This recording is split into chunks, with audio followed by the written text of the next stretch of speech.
മിണ്ടരുതും. രമേശ് ഒരു പാവാണെന്ന് വിചാരിച്ച് നീ അങ്ങ് തലേ കയറുന്നോ? ഈ ഇരിക്കുന്നത് ആരാണെന്നറിയോ? കേരളത്തിന്റെ ആഭ്യന്തര മന്ത്രിയാ. അദ്ദേഹത്തിന്റെ മകളുടെ ഡ്രസ്സിലാ നീ. വേണ്ട, മതി. ഒരബദ്ധം പറ്റിപ്പോയതല്ലേ. ഇത് അബദ്ധമൊന്നും അല്ല സർ, ബോധപൂർവം കാണിച്ചു കൂട്ടുന്നതാ. ഇവിടെ എന്ത് നല്ല കാര്യം നടന്നാലും ഇവളിങ്ങനെയാ. ഈ വീട്ടിൽ വന്ന ഗസ്റ്റുകൾ പോകുന്നത് വരെ നിന്നെ ഇവിടെ കൊണ്ടുപോകരുത്. പോടി.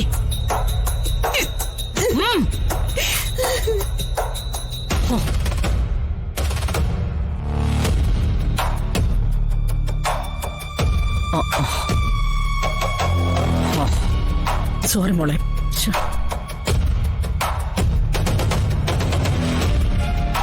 അതെങ്ങനെയാ?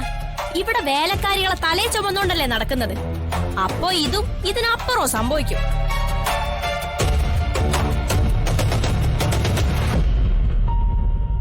ദേ, വേറെടുത്തിട്ടിരിക്കുന്ന ഡ്രസ്സ് കണ്ടില്ലേ?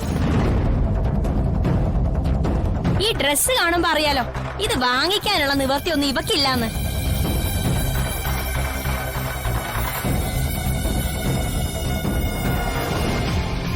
ആരടി നിനക്ക് ഈ ഡ്രസ്സ് വാങ്ങിച്ചു തന്നത്?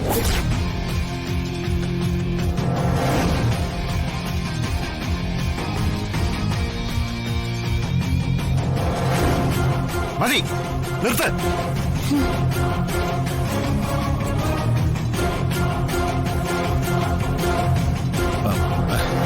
സോറി സാർ, ക്ഷമ ചോദിക്കല്ലാതെ മറ്റൊരു വഴിയില്ല. സാരമില്ല മിസ്റ്റർ ജയരാമൻ, എനിക്കെല്ലാം മനസ്സിലാവും.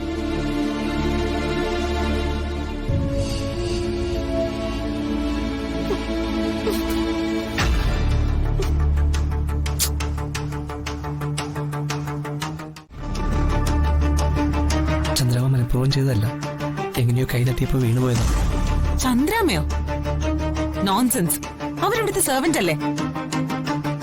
സർവന്റ് എന്ന് വെച്ചാ അവരും മനുഷ്യരല്ലേ. ചന്ദ്രാമ എനിക്ക് അമ്മയെ പോലെയാ. അമ്മ അവരവരുടെ സ്റ്റാറ്റസും ഡിഗ്നിറ്റിയും നോക്കി വേണം പെരുമാറാൻ. ഇത് എത്ര കോസ്റ്റ്ലി ആയിട്ടുള്ള ഡ്രസ്സാന്നറിയോ? അതിലുപരി എനിക്ക് ഇഷ്ടപ്പെട്ട കളറുമായിരുന്നു. പക്ഷേ സോറി, ഒരാൾക്ക് അറിയാതെ സംഭവിച്ചതല്ലേ. ചന്ദ്രാമയ്ക്ക് വേണ്ടി ഞാൻ സോറി ചോദിക്കുന്നു.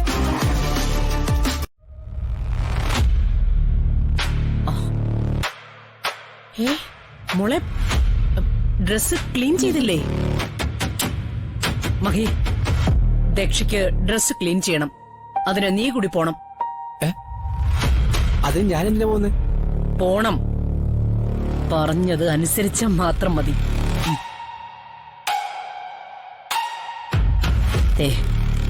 അതിഥികളുടെ മുമ്പിൽ വെച്ച് എന്നെ അപമാനിക്കരുത്. ആ, ദക്ഷ ഇവിടെ നിൽക്കുമായിരുന്നോ? ഞാൻ എവിടേക്കാ നോക്കി. വാ ദക്ഷ, ഡ്രസ്സിൽ ജ്യൂസ് വീണത് വാഷ് ചെയ്യണ്ടേ? വാ, എന്റെ റൂം അവിടെ ഉണ്ട്. എന്റെ റൂമിലേക്ക് വാ. പോയിട്ട് വാ ദക്ഷേ. വാ ദക്ഷേ. മോള് വിഷമിക്കണ്ട, എനിക്കിപ്പോ ഇതൊക്കെ ശീലമായി. മോള് പറഞ്ഞില്ലേ ഞാൻ നിന്നെ പ്രസവിച്ചില്ലെങ്കിലും ഞാൻ നിന്റെ അമ്മയാണെന്ന്. മക്കളാവാൻ സ്വന്തം വയറ്റിൽ പിറക്കണമെന്നൊന്നും ഇല്ല മോളെ.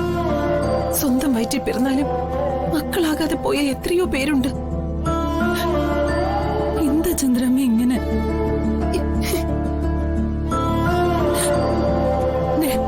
കണ്ണു തുടച്ച്. ഈ കണ്ണുനീര് കണ്ട ഒരാൾക്കത് സഹിക്കാൻ പറ്റില്ല. ചന്ദ്രമ്മ പ്രസവിച്ചില്ലേലും ഈ മനസ്സൊന്നും നൊന്താ ആള് തളരും. അതുകൊണ്ട് കണ്ണീര് തുടയ്ക്ക.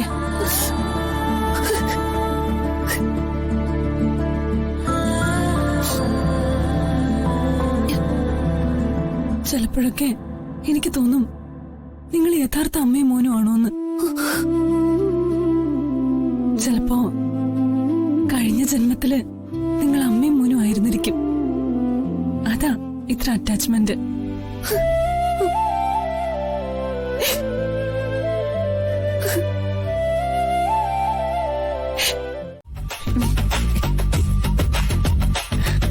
മായ ഒട്ടും റൊമാൻറ്റിക് അല്ല. ഇത് യഥാർത്ഥ നേച്ചറാണോ അതോ റൊമാൻറ്റിക് അല്ലാന്ന് അഭിനയിക്കുകയാണോ? ഇനി അഭിനയം അറിയില്ല എന്ന് പറയരുത്.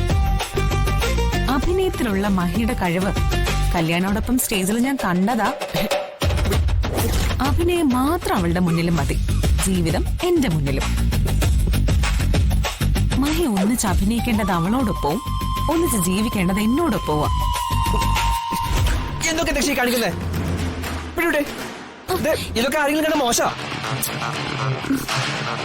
ഇത് കണ്ടാലല്ല മോശം. നാളെ ഒന്നിച്ച് ജീവിക്കാൻ പോകുന്ന നമ്മൾ ടൈം ആൻഡ് സിറ്റുവേഷൻ ഒത്തു കിട്ടിയിട്ടും പരസ്പരം തൊടാതെയോ ഒന്ന് ശൃംഗരിക്കാതെയോ മാറിപ്പോകുന്നതാ മോശം.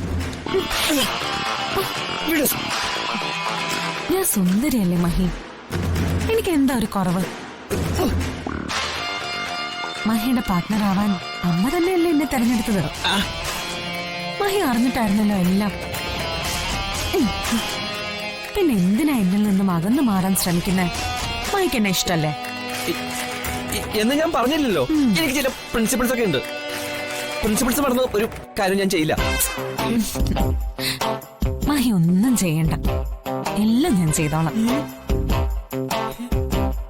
Let us start from this.